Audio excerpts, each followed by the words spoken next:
overboard. Well, no, the issue is this, right? Our job is to give the message of truth, to make it clear, to make falsehood clear. That's our job. We make it clear to everyone. For example, like you see here, right? I'll give this example, and I give it in Tampa, I don't give it anywhere else, But since we're outside in the air, I'll give this example here. The issue is here, right? Here you see America has the gall to say, that in Iraq, 12,000 Iraqi policemen have been killed. Right? Here's a country, invaded another country, killed and is responsible for killing thousands of people over there, and they have no remorse over it. How many days and how many times do you see the American media that they have remorse over the people that have been killed, the Iraqis that have been killed there? And every time they're remembering, how many Americans have been lost? Right, 5,000, what are the figures now? Nothing compared to the thousands of people that they have killed. So here, for us to say that, listen, you killed these people. You are responsible for their death. What gives you the moral right to say that you are going to be a leader of the world? You can't solve the problems in your own house. If someone looks at your history, it's so despicable. You are a nation that took the land from another nation and took the people from another nation. You stole the land from one nation and you stole the people from another nation.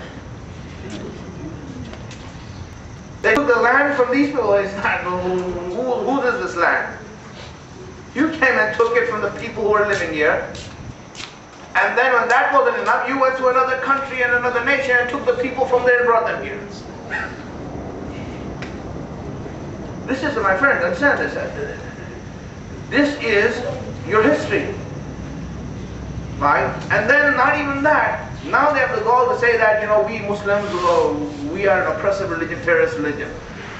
How many slaves have been killed because they did not become Christian? Count the number of slaves who were, because they refused to become Christians, who were killed because of that. How many people were forced into Christianity, and if they did not become Christian, they would be killed? When did Muslims do that? When did Muslims say, if you don't become Muslim, then I'm going to do this? You had Muslim empires who extended their land, but they didn't make the people where they ruled into Muslims. They did not force them to become Muslims. See, understand that? We need to say these things, and you need to be loud and clear with facts. Right? Not emotionally, not angrily, but sternly. To let the people know that this is what's wrong. And the people know it here. Sometimes, they are just lost in their NFL too much. And their entertainment, their sports. These things have clouded their minds and judgment. You have to clear it for them.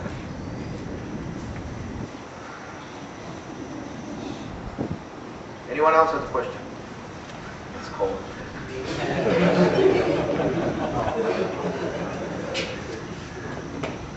Standing up over here, I have no one beside me that can get the warmth.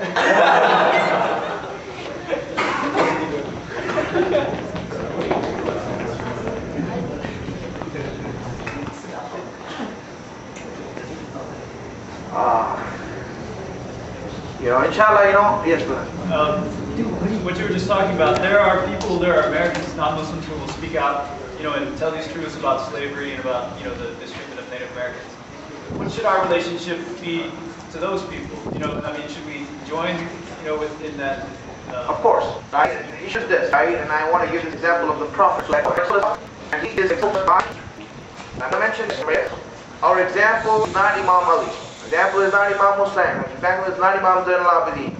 Reason is because they lived in a Muslim society. It is only the Prophet who lived in a non-Muslim society. And his example is relevant to our times.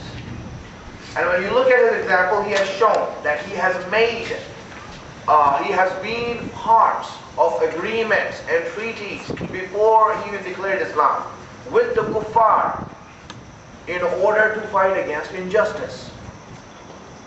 Right? In order to fight, there's a treaty that was made, Halful Fudul.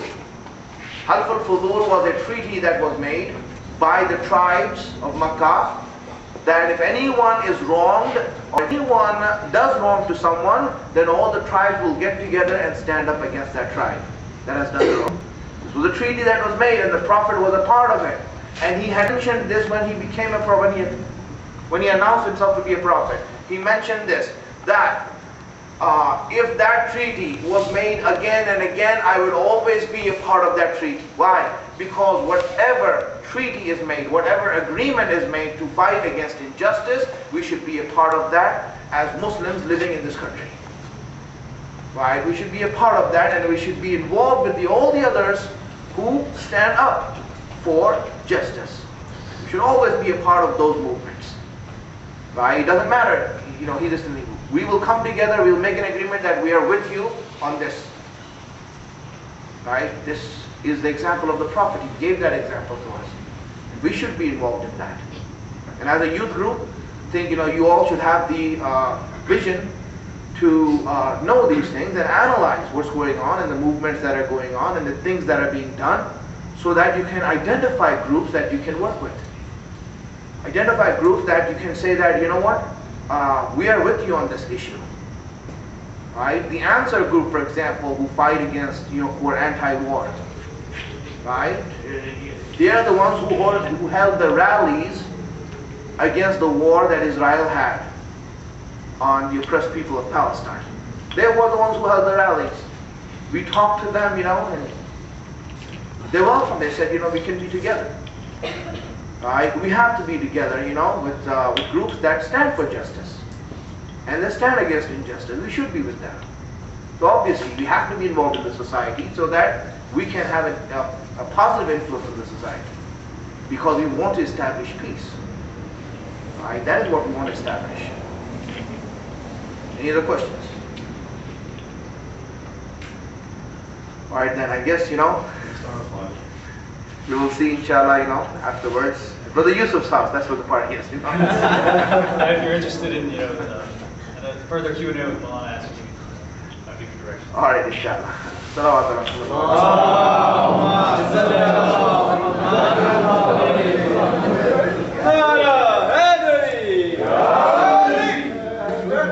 If I could just take 30 more seconds, I just want to say that if you need a really quick way to warm up, you could buy a couple of MYG t-shirts and put them on. Please come buy a t-shirt.